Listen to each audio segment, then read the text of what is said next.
who only want to deal with facts. It's time for you to re-engage in America. It's time for Dan and Darrell. Welcome back to Black and White. And we have, I call it one of our favorite people because he's been on more than anybody else, Dr. Robert Malone, and he'll be on in just a minute. But I want to just take a minute or so and raise a couple of quick issues. Story came out yesterday that in New York, Chicago, and Philadelphia, there are more people dying from gunshot wounds than from the virus. Let me say that again. More people dying from gunshot wounds in New York, Philadelphia, and Chicago than the virus. And so if you start looking and you try and find out how many people have died of Delta, it's almost impossible to find out. They keep talking about the infection rates are up and people in the hospital are up, but the death rates seem to be not moving very much. So that the virus we're dealing with, Delta, apparently spreads more and affects more people and puts some people in the hospital, but it's not killing people anywhere near its big sister was. So with that, to talk about the second stage of the Delta trilogy is Dr. Robert Malone, who's been with us 3 or 4 times before. And so, Doctor, welcome back to Black and White. My pleasure, Dan. And I look forward to when you post this as a podcast and being able to cross post it on Twitter. Absolutely. I think we got some important topics today. Well, I was going to suggest something, but I've changed my mind, Doctor, since you're a hell of a lot smarter than me. Probably Darrell's smarter than me. So, but you tell us, what is the most important message that you want to communicate to our listeners today? What's first and foremost in your mind? Actually, I've got about 4 of them right now. They're all clicking at the same time. So what it's, this is like reading the news over the last week really quickly. One of the things that the big bombshell that dropped last Friday was the Washington Post article based on a leaked CDC slide deck about Delta, among other things. And the press and the Washington Post downplayed it, but the slide deck, you can read it yourself. And I put links to that in my Twitter account, or you can get it from the Washington Post. So it clearly documents that Delta is able to infect people that have been previously vaccinated. So that's a bombshell. It also documents that Delta is about as infectious as the chickenpox virus. What that means for those that are technical, epidemiologists in training, which seems like most of us these days, is the R0, the reproductive coefficient, is about 8. The prior reproductive coefficient for the alpha variant was about 2 to 2.5. So we're in the range of, arguably 3 to 4 times more infectious. According to the CDC's own slide deck, their estimate is, as you say, Delta is not more pathogenic than Alpha. So more infectious, at a minimum, not significantly more pathogenic. Now, in terms of your point about, what are the deaths, etc. Right now, the two countries that are kind of ahead of the curve that have more comprehensive data are Great Britain and Israel. And so many of us are busy looking at those data. What's fascinating in the UK data, where you've got a fairly high percent of the population that's vaccinated, like 75 to 80%, and really dense vaccination in the high-risk persons, is just as you say, there's a big spike in new cases for Delta. There's not a big spike in deaths. Now, one of the things we've also learned over the last week about the Israeli data that's fascinating. The CDC and others have been saying, but there's no adverse events being reported in the Israeli data set. So I had a chance to talk to some Israeli physicians and scientists to to learn more about this. And the truth is that there was a deal struck between Netanyahu's government and Pfizer early on that provided the early access to the Pfizer vaccine to Israel and its population. And the population there is very compliant. You know, it was expressed to me, this one woman that I was talking to, scientist, said that we've had 3 wars since she's been there over the last 4 years, I think.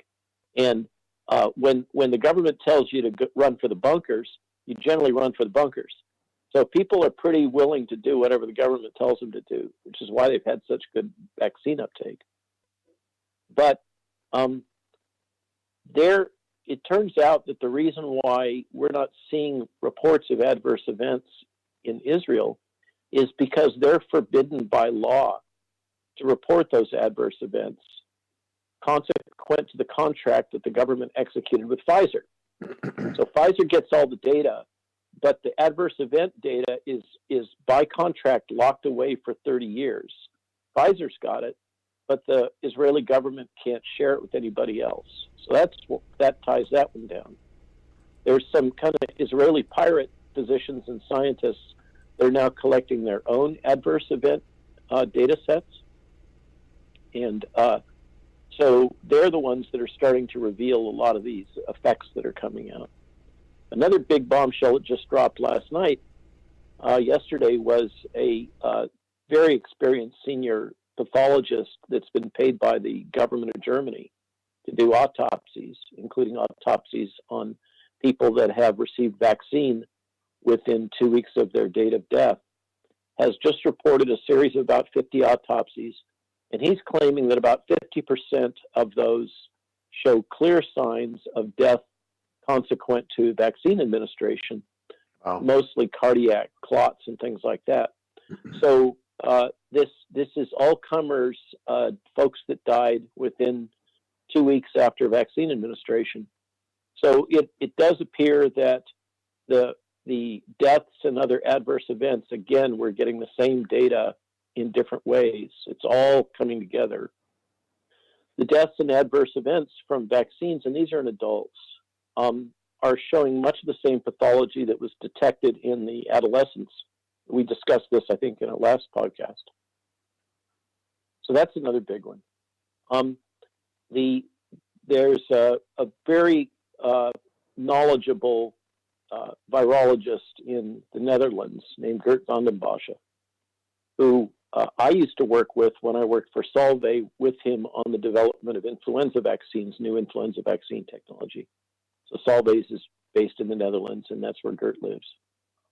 Geert's a veterinary immunologist and vaccinologist. And the general practice in the Netherlands is you don't vaccinate the herds. You don't vaccinate food animals because you don't want to select for vaccine escape variants. So what they do is they cull a flock, let's say of chickens, that gets an infection rather than vaccinating to try to get out of it. Geert, obviously we can't do that with humans. Geert has been the one that's been making the really strong case that you cannot vaccinate into the teeth of a pandemic, because what you will do is select increasingly potent vaccine escape variants. And by the way, those escape variants aren't coming from the unvaccinated, they're coming from the vaccinated. So that's another lie that we've been given. Right. Just, chalk up the whiteboard is getting full. We're going to have to go, we're into the 50s, I think, of lies we've been told. So it's not the unvaccinated that are the problem, it's the vaccinated. And Geert makes the point, and it's entirely consistent with what we're seeing with these new mutants, not only Delta, but Lambda now is cropping up. And basically what's happening is by doing trying to push universal vaccination all over the world, what we're doing is training everybody's immune system to respond in the same way, as opposed to the normal situation with natural infection. Is because of our genetic diversity, we all respond to a threat, a pathogen, in a different way, immunologically, subtly different. And that's a good thing for the survival of the human species. That's how that's supposed to work.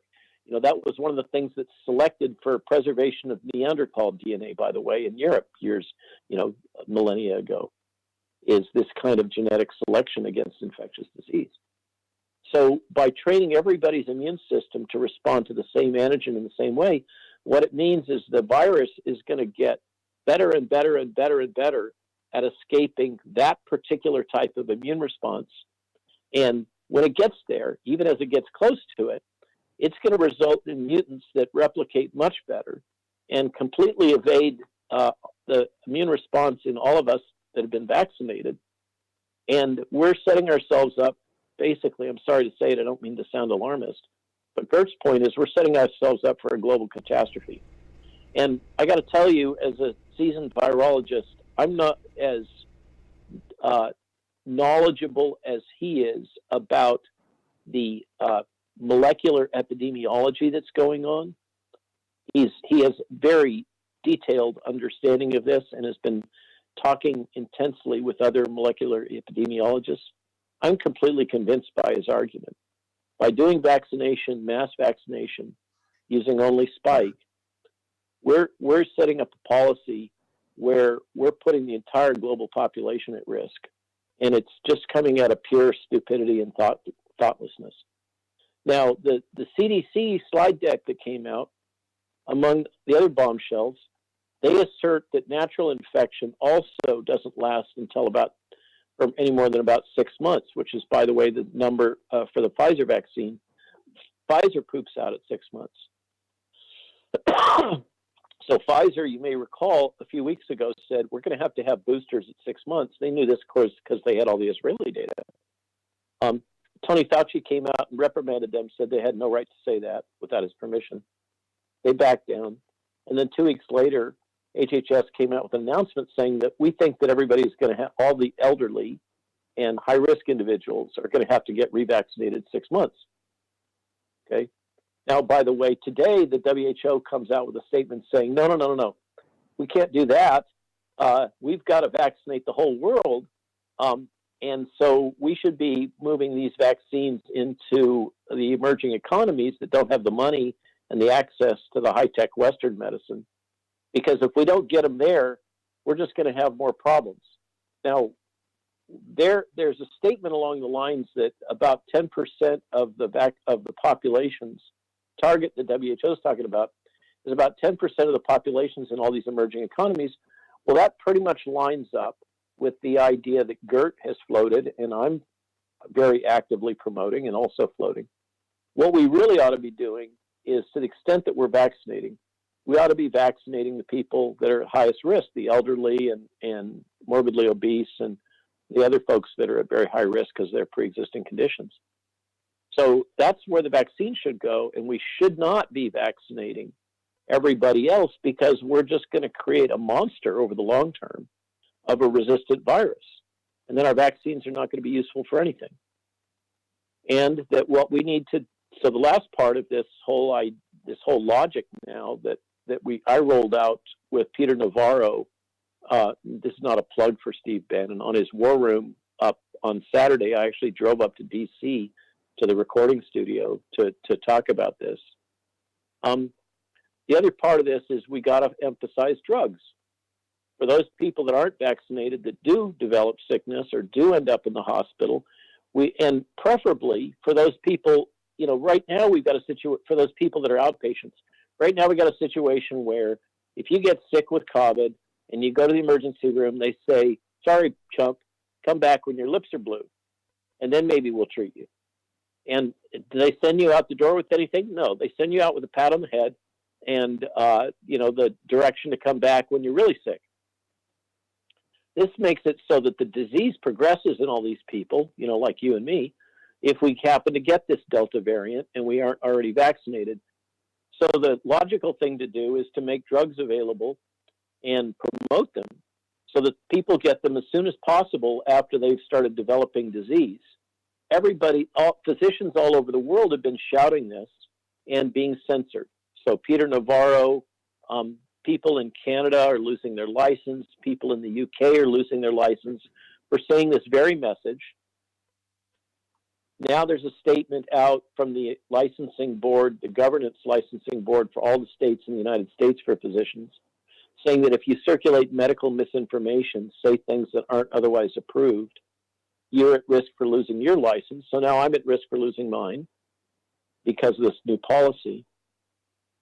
And as if, magically, today we have announcement by Tony Fauci in a talk session at a think tank in DC, where he's rolled out, now we need to focus on drugs and developing drugs and getting drugs out to the people as soon as possible after they get infected. But by the way, the drugs that he's focused on are the new ones that the pharmaceutical industry has patents on. He's not talking about ivermectin. He's not talking about hydroxychloroquine. He's not talking about famotidine or celecoxib or montelukast or any of these other agents that have been shown to have activity. He's talking about the new stuff that the pharmaceutical industries are developing and have patents on. But this is a huge shift. Peter Navarro and I predicted this last Saturday, is that there had to be a great pivot. That Tony Fauci was working on how to manage that, because the data coming out of CDC, that leaked slide deck, just makes the lies transparent, makes it so clear what's going on and that we've been misled. They can't deny those things now. They have to deal with them finally. And in particular, I don't know if I mentioned, one of the key things in the CDC slide deck is it shows that by their own calculations, we cannot control the spread of this virus with these leaky vaccines, even if 100% of people take them, and perfect mask compliance from everybody. Even with that combination, we still can't control the spread by the CDC's own calculations, which is why you saw, I don't know if you caught Aaron Burnett having a meltdown on CNN, and all of this this flip-flopping that's going on by the CDC director and Tony Fauci, et cetera, is that they've kind of been caught in the lie, and now they're having to confront the fact that everybody can see it. The press can see they've been lied to, and they're now having to, out in the open, with all of us able to see them, they're having to come up with a whole new storyline and promote it. And that's what's going on today. So, Doctor, let me. There's a lot of stuff to unpack there. Let me start with, just to make sure I understood and our audience understands clearly what you were saying.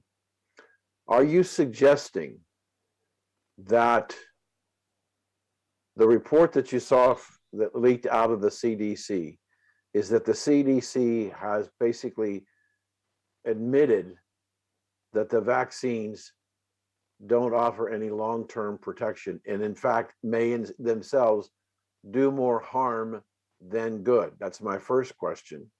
And number two, they've got to change the narrative to medicines as opposed to vaccines, because medicines is probably where they should have started first as opposed to vaccines, Doctor? So on the first point, no, they're not quite yet to owning the fact that the vaccines in many age groups cause more damage, more risk to people than the disease does. They're still not coming clean on that one, but they are coming clean to some extent. Remember, this is a leaked document. They didn't intend this to go public. Are clearly acknowledging that these vaccines are leaky and they don't provide full protection against infection, replication, and transmission to others. Furthermore, they're very clear that the levels of replication in people that are vaccinated when they get infected are at least the same, if not a little bit higher, than in people that haven't been vaccinated. And I saw that. Now let's park that, because that's the other ticking time bomb right now. That's a sign of potential antibody-dependent enhancement, and that's the big bomb that's sitting underneath all of this. But have they come clean on the risk-benefit ratio? No, they haven't. So, doctor, can you They are define what? now to the drugs, as you say. Per Tony, this is exactly what we predicted. And by the way, when I did my threat assessment back in the beginning of January 2010, when I got on the 4th, I did my assessment and I said our only option in the short term is going to be drugs, and particularly repurposed drugs. And that's what I've committed my team to ever since for the last year and a half. We've had all kinds of barriers put up. Hopefully, we're about to finally get FDA approval to proceed, but we had to drop ivermectin in our testing because they just threw up too many roadblocks for that. Now, that feeds into another storyline that we now know there's new data from Israel showing that, in fact, ivermectin administered early on in a double-blind randomized placebo-controlled trial in Israeli adults is showing significant benefits. So, doctor, I'm sorry. Ahead. I need to, I didn't want to get too far away. Define for me and in turn for our audience what you mean when you say leaky vaccines.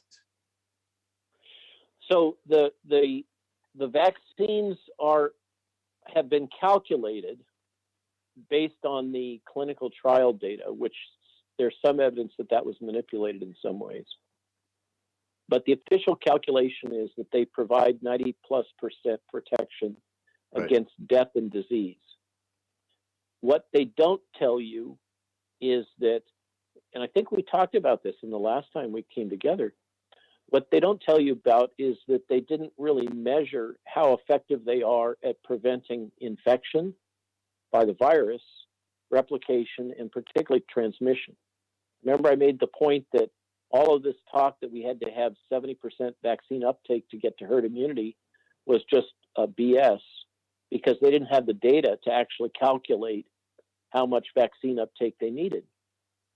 Now they're saying, based on the Israeli data, that there's some indications that the ability of the vaccine Pfizer to protect you from infection is something in the range of 60%.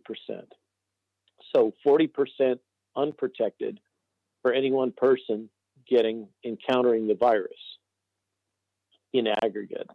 So it doesn't protect you from completely at all from infection. It absolutely, per the CDC, if you do get infected, the levels of virus replication you get in your body are at the same or higher than people who were never vaccinated in the first place. And it doesn't protect against your ability to infect a third party. And it could well be that those higher levels of virus replication, when you do get infected, leads to even better infection than with the alpha virus variant. That's what the numbers would say, the R0 of 8. So this is incredibly infectious. As you say, the data, all of this scare that we're hearing, and my wife was pulling through the press articles this morning. She noticed that what they are doing is again and again and again, the press is saying, oh, this hospital is full and that. And it's all anecdotal. And it doesn't account for the fact that much of this hospital traffic has actually been delayed treatments for elective surgeries and things like that people have scheduled because they felt that we were finally coming out of the cloud of COVID. You know, because you don't just schedule an elective surgery tomorrow, as you know, you got to get in the line. And so much of this surge in the hospitals is nothing to do with COVID. I think you kind of touched on that in your opening there. Yeah. So the press is clearly pushing the storyline of universal vaccination, that the unvaccinated are the problem. They're killing the rest of us. Blah, blah, blah. It's so bad. Our hospitals are filling up. The data, as you say, do not support that. That is just more scare tactics. Maybe that's going to change, but not right now. Dr. Darrell and I had a long discussion about the question I want to ask you. And we were convinced ourselves that it was going to be a very controversial question. And I want to ask you the question, but I want to premise it by saying, if for whatever reason you choose not to want to answer the question, we'll respect your opinion. Okay? Fair enough? Yep. Doctor, some people who are not medical professionals have instincts, and they, on lots of different things, they seem to know, at least for them, what might be right and what might be wrong. And my question to you is, the Biden administration is unmercifully chastising Blacks and minorities who have chosen not to get the vaccine for their own particular reasons, as being anti-American, racist, whatever you want to call it. They're going after them with a vengeance. But there's a part of me that wants to ask you the question. Maybe intuitively, the Blacks and minorities who have refused the vaccine are smarter than the rest of us. I'm totally okay talking about that. We talked about this before a little bit, that these groups have prior experience with the heavy hand of government when it comes to public health. And we mentioned Tuskegee as the poster child for this, but there are many others. There was a study done that was published in one of the main newspapers the other day, I think it's New York Times, that looked at the level of knowledge of people that were vaccine hesitant, I think is the term that's used, the politically correct term, which is to say the ones that aren't accepting the vaccine. They're not necessarily rabid, quote, anti-vaxxers. They're not Del Bigtree, but they are in the same position of, hey, I'm not convinced that this makes sense for me. And so the study was done. Are these people just basically the uneducated, we've heard the deplorables or other things, are these the deplorables that are uneducated, that are refusing to take vaccine, or what? It turns out they're very highly educated and have very good understanding of the issues, perhaps because they have to defend themselves to all their peers that are saying, are you nutso? Why aren't you taking the vaccine? But in fact, the evidence is that the people that are not accepting vaccine have a very high degree of understanding. So this fits into the meme of the sheeple versus non-sheeple. And the data kind of support that the people that are in this position of being vaccine hesitant are actually more informed than most of the ones that are just saying go along and get along. So if these various subpopulations that you're referring to that are characterized by their by the skin color, but for instance, just to make the point, I have dark skin, but I'm not African American. I'm vaccine hesitant. I took it, but I wish I hadn't. It made me sicker. But I don't think you can really define people by their skin color. I think it's more about their culture, and that's my personal opinion. And these cultures that you're identifying, being reluctant, I think a lot of them, as you say, have experiential wisdom. It goes back often generations, and a healthy skepticism. And in this day and age, I got to say, who can you trust anymore? That's my message all along has been what the government owes us. The rules are, the government is supposed to give us full disclosure, and they need to let us make our own choice. And if you want to just go along with the party line, that's your choice. I'm not telling you what to do. I'm not telling you take a vaccine or don't take a vaccine. My position is get educated, make your decision about what works for you and your body and your risk factors, and then go forward. Now, if I could add one more log to that fire, I have some colleagues that have developed artificial intelligence and machine learning based tools, applets, that you can load on your cell phone. Pretty much all of us have got one now. Maybe grandmother doesn't.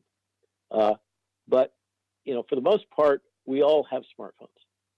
And you can load these applications on your smartphones, key in, answer a little questionnaire about your characteristics, where you live, and they will give you a numeric risk factor for what your risk is of getting hospitalized or dying from COVID.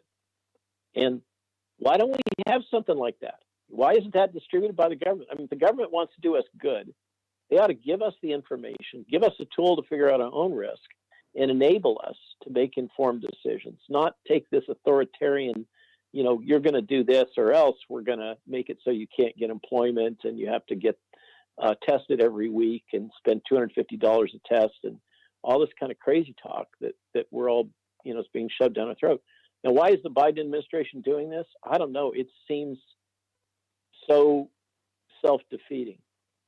I mean, those populations you just talked about and the angry mothers and the young adults that are being forced to take the jab when they go back to university, if those populations don't vote Democratic, it's going to be hard times in River City for Ms. Pelosi and company. So I think that they're just cutting off their nose to spite their face. I don't understand it. Doctor, I have one more question, then we're going to go to Darrell. I'm not going to hog the whole time. So Darrell, get ready. Doctor, I want to try and answer your question, your recent question, why? Darrell and I have discussed this, and I believe, and I've written, that this is all distraction.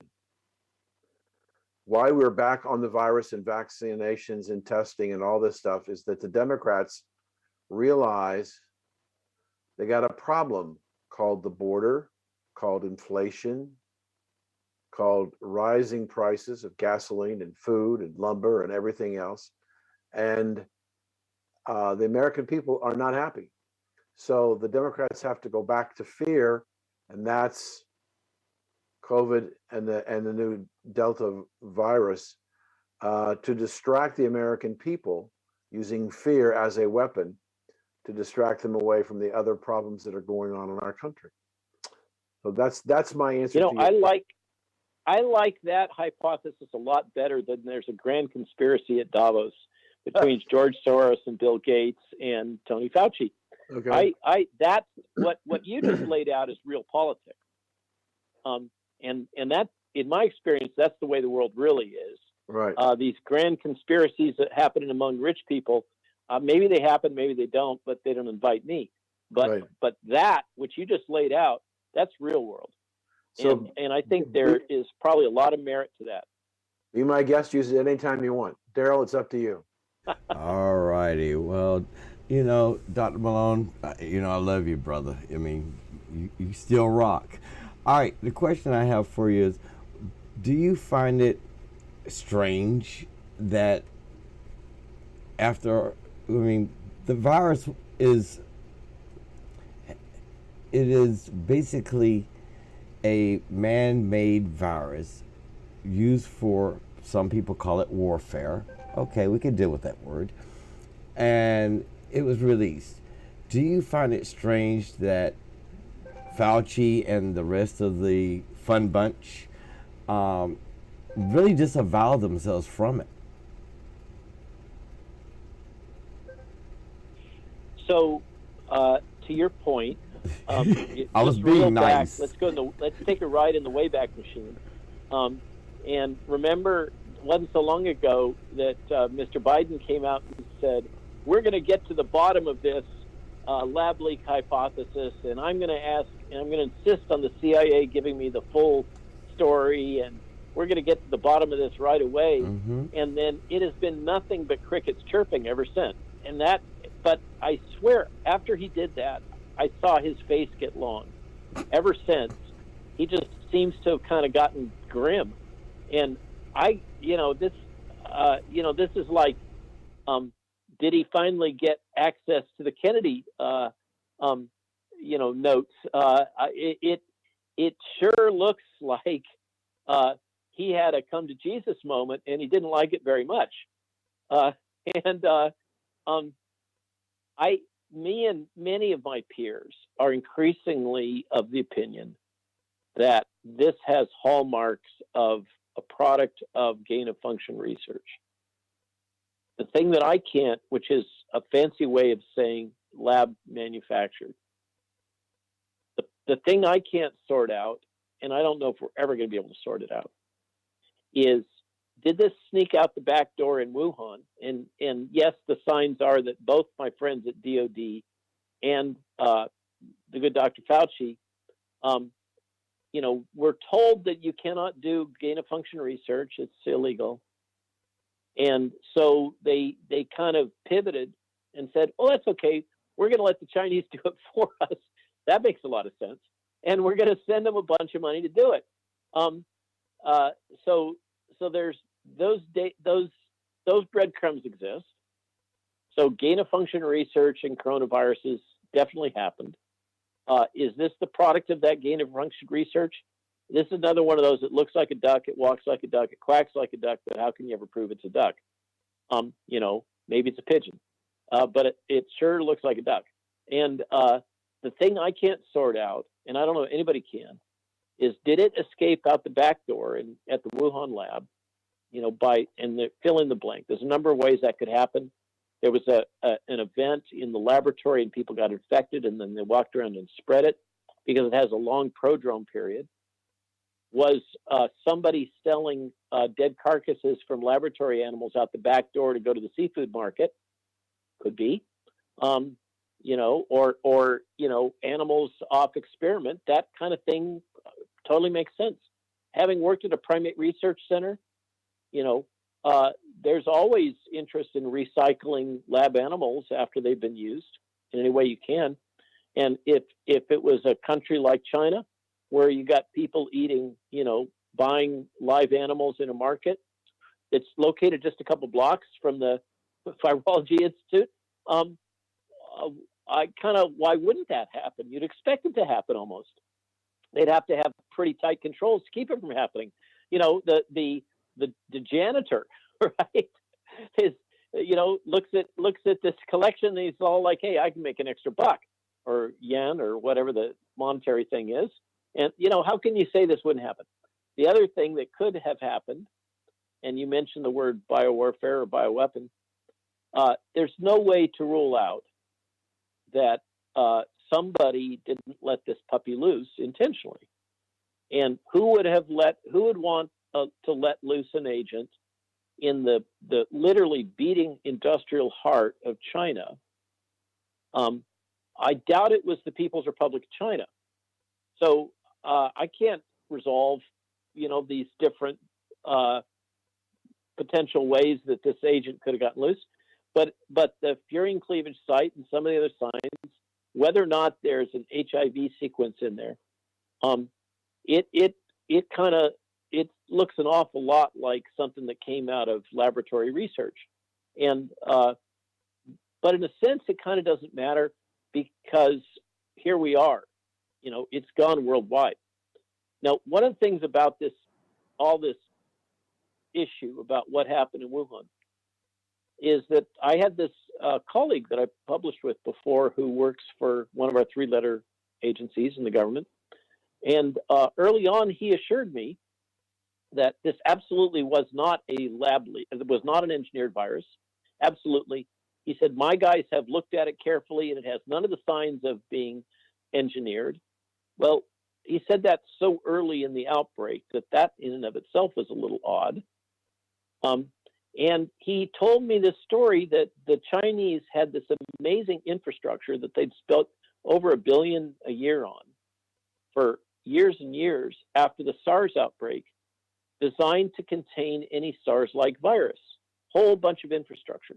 Now, clearly, that didn't work so good. It's like the Maginot Line in France to keep the German tanks away. You remember how well that worked. But they thought they had this, and we thought they had this too, right? So one could imagine a scenario wherein an agent was released with the full expectations that it would damage the Chinese economy, but they would keep it in check. So did that happen? I don't know. It's a possibility. The other thing about this, as you mentioned, Darrell, is that I've mentioned the treaty that we have with most nations in which we agree that we're not going to produce lethal biowarfare agents and just deploy them. We shut all that down. We used to do it. We developed some of the most lethal in the world never seen before. We actually tested them in the field. That's no longer classified. FDA, so I can mention it, okay? We developed some really nasty stuff in the 60s that worked like gangbusters.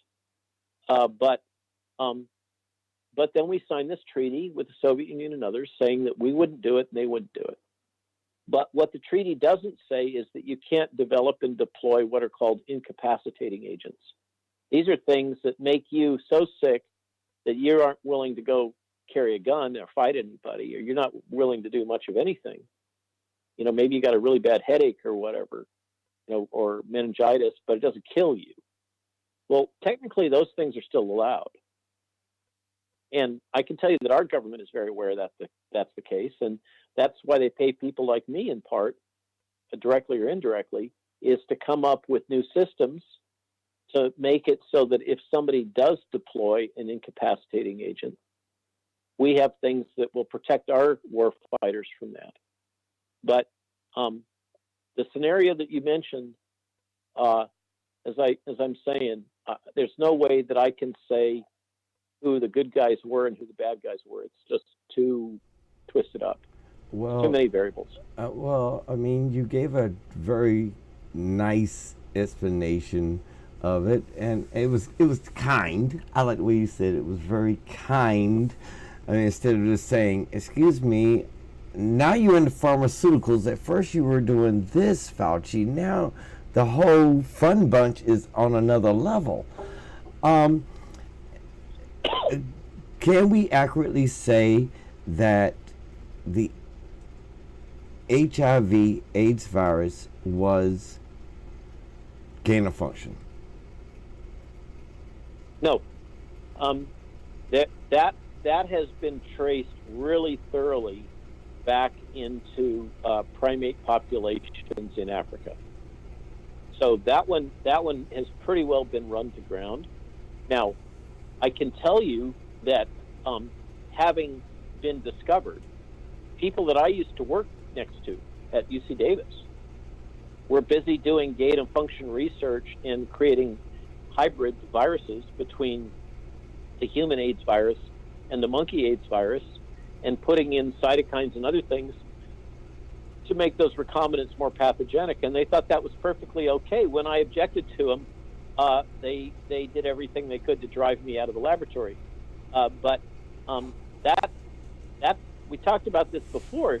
You know, there is a cadre of science people that they think that they are of sufficient smartness and training and status that they should be allowed to play with their toys, and we don't have the right to tell them not to. And clearly that's not the case. And somehow we got to rein those people in and make it so that if they do play with their toys in ways that we all agree they shouldn't, they lose their right to have anything to do with this space. And it's not okay when we say no, you can't do that. You can't play with your toys like that. They just go offshore and go do it through surrogates in China. That deserves a pretty heavy response, in my opinion. But nothing is being done. You know, there's no consequences. And so what do you think is going to happen next time? All this everybody's going to look at that and they're going to say, well, who cares? So what? Those are the rules. I can do whatever I want because you're not going to come after me. Right? Isn't that the way that works? That's the way it looks like it works. I mean, in modern times. If I can go rob the Bank of America down the street and everybody says, "Oh, that's okay, boy. You know, you are smart and well educated, and we're not going to do anything about it." Next time, who needs an ATM? You know. So you know, I just don't know what to say. There just doesn't seem to be any rules anymore that apply to these people that are in these positions. The thing that's blown my mind is the Justice. This happened a couple weeks ago. The Justice Department, the Biden administration got their Justice Department to put down a decision saying that the FDA is not bound by the common rule and all of the federal law that has to do with clinical research protections for human subjects. So, yeah, those of you that remember Tuskegee, you're right, and there's now a formal opinion that the FDA doesn't have to abide by those rules. I thought Congress got together and said, hey, this is the basics of what we're going to do. We don't want you to genetically upgrade things or bioweapons that would be used on American soil. So they ship it to China. Okay. My next question is, and what? So Darrell, you're having one of those cognitive dissonance moments where you're saying, none of this makes bloody sense. What the heck is going on? I'm going both there. Both of us have got to turn to Dan and say, Dan, your point you sound smarter and smarter. Remember, Dan said he thought he was the stupid one of the bunch, but he's the one that's come out with the best explanation for all of this, don't you think? Yeah, Dan, you're the genius of us. Look, we're going to sit back. This is called Dan Perkins Show today.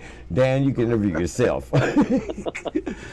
Now, my last question is, for what reason do you believe that they are protecting not us from the virus, but they're protecting the key people? Well, let's try this. I heard a story that they released this virus to genetically enhance us humans for what Donald Trump said, from threats from outer space. Now, I'm asking you a question, and you know where I'm going. Is this release a planned strategic release to enhance the human body, to change our genetic coding, and for threats from outer space? My problem with that is these guys aren't smart enough to tie their shoelaces, chew gum, and walk upstairs at the same time. They just don't. This is like the Keystone Cops. They just can't seem to get anything right, and they get it wrong again and again, and then they all run into each other, and there's a big scramble, and it's just like watching the old, Buster Keaton movies or something. Where the black and white who's on first base, free talkies, where they're just incompetent, and so imagining that there's this grand nefarious intelligence scheme, I think gives them way more credit than they deserve. I think they're just a bunch of incompetent bureaucrats, and right now they're in CYA mode, big time. That's what I see, and you know how it is when you start lying. I mean, we've all been kids. We went to grade school. We know what happens. If your mama catches you in a lie, you're the next thing you're doing is you're lying more, and then she's catching you at those, and then you're lying more, and it just turns into a great big snowball. And I think they're there. I think that just that's why I say the CDC slide deck is, they didn't. That was supposed to be confidential. That wasn't supposed to be shared with us. That information, and somebody inside the CDC, and I've heard this from other sources, that the long people, the folks that have been there a long time, the professionals, are really getting fed up with the lies and BS and the spin that's coming out, and they're starting to crack. And I think that what we're going to see is if the government doesn't come clean, because remember, I work with government folks all the time. They're just middle class people. Mm-hmm. They got children, they got mortgages. They're all at risk for getting infected too, and they are and they're now being told they all have to take the jab. And then, that was said, the military's all going to have to get the jab. And then I started getting phone calls all the time and emails from military people saying, help me, what can we do? I'm going to have to resign or go to jail because I'm not going to take this vaccine, is what they were saying to me. And likewise, mothers, etc. Mm-hmm. and and the gubbies too. The career federal employees were being told they're all going to be forced to take the jab. Remember, like 2 weeks ago, and then suddenly, really quietly, the CDC director makes an announcement. There's a little presser. It gets covered hardly at all in the mainstream media. You have to go searching for it. She comes out with this little presser in which she says, "Oh, we've decided we're not going to force federal workers to have mandatory vaccination." Now, what they did do was they told all the universities and all the faculty and all of that they should do it, and the state government should do it, but the federal government wasn't going to do it. So, another two-faced thing. But they're and the thing is that it doesn't make sense. It's actually, over the long haul, going to make it so that we end up with super viruses, and it's not because of the unvaccinated. That just makes no sense to anybody that has read Darwin's Origin of the Species. It's just basic genetics, basic evolution. The evolutionary pressure is from the vaccination. It's not from the unvaccinated. And it's the vaccinated. Some people have put out, well, maybe we got to force all the vaccinated to get masks because they're putting the unvaccinated at higher risk, right? So the whole thing, I think that it's a house of cards. It's just a house of lies, and it's all collapsing now, and they don't know what to do. But I think Dan's insight, don't let a good crisis go to waste, that shows deep fundamental understanding of American politics. Yeah. Let me, if I might, Doctor, transcends any education. Right. Let me add a little more to that. What caused me to be suspicious about what was going on is in the story that you talked about the Cape Cod release. It came from the Washington Post. It went to CNN, and then the New York Times, and then papers all over the country. Doctor, do you find it strange that the cabal who had been supporting Joe Biden from the very beginning would come out and scare us again about the virus and why we needed to get the vaccine as proof to my contention that it's all about misdirection? Because there's no rational reason that I can come up with that says that the Washington Post, CNN, and the New York Times would come out and attack the validity of the vaccine, if not for the purposes of misdirecting the people away from the other issues which I talked about earlier.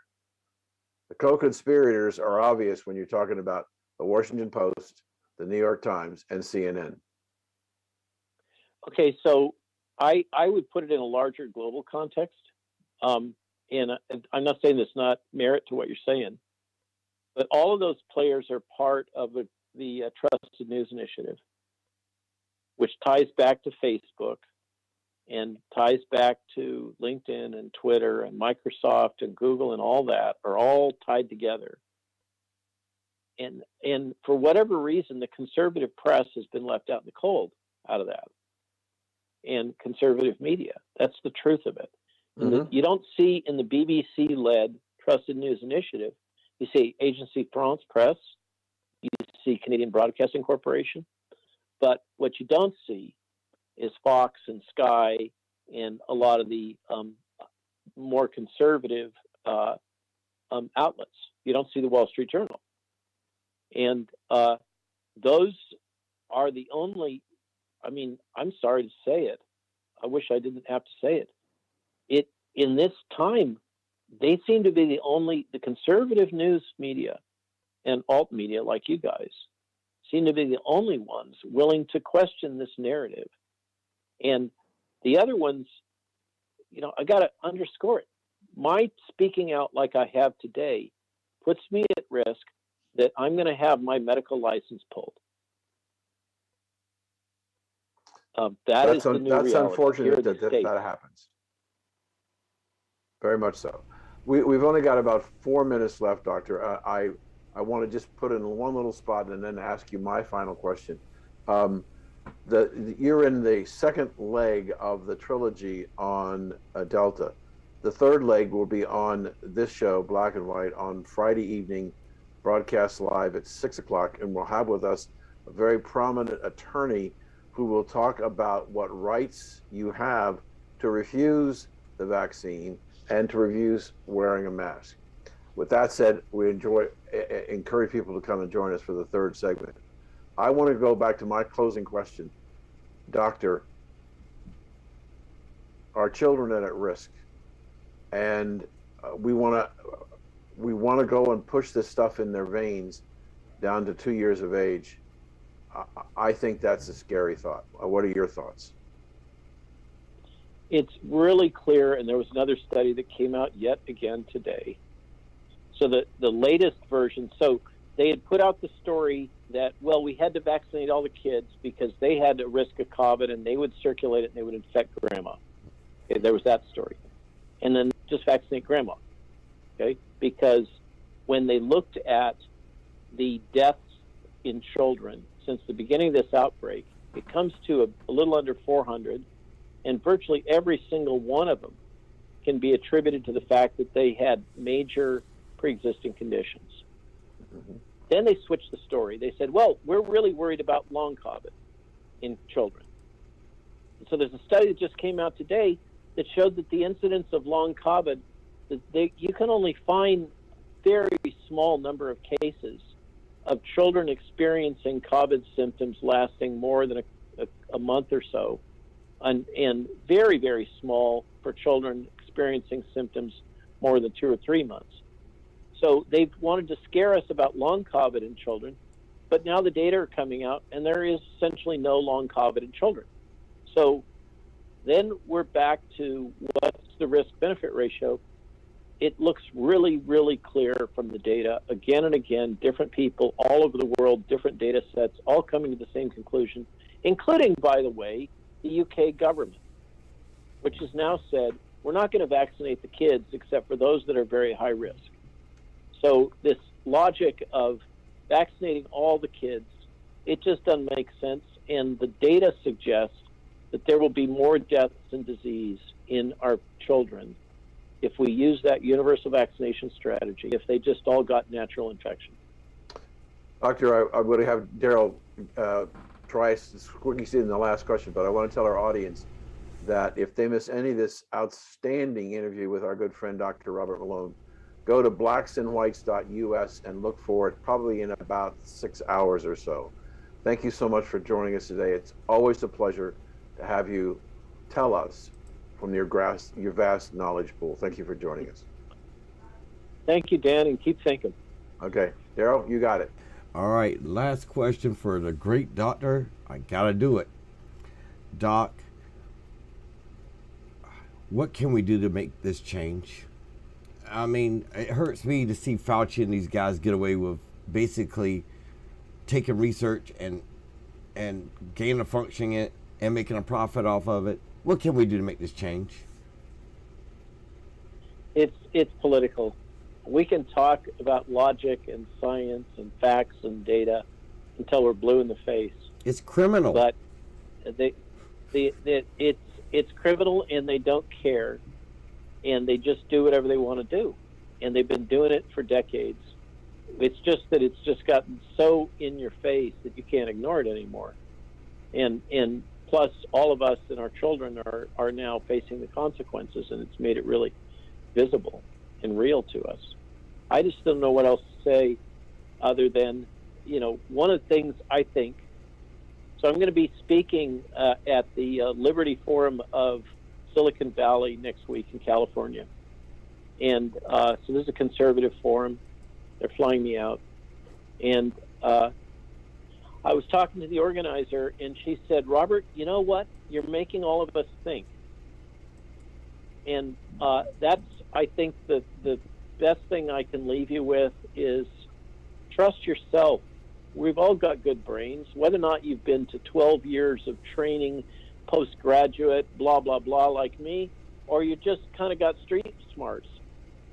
If you get the facts and they get presented in such a way that you can understand what they mean, you can figure out what to do for yourself. And I think that is the best protection, and that's the protection we all have to have going forward, is just start thinking more. Don't be such sheep, and leave it at that. And Darrell, Dan's making motions that I got to stop talking.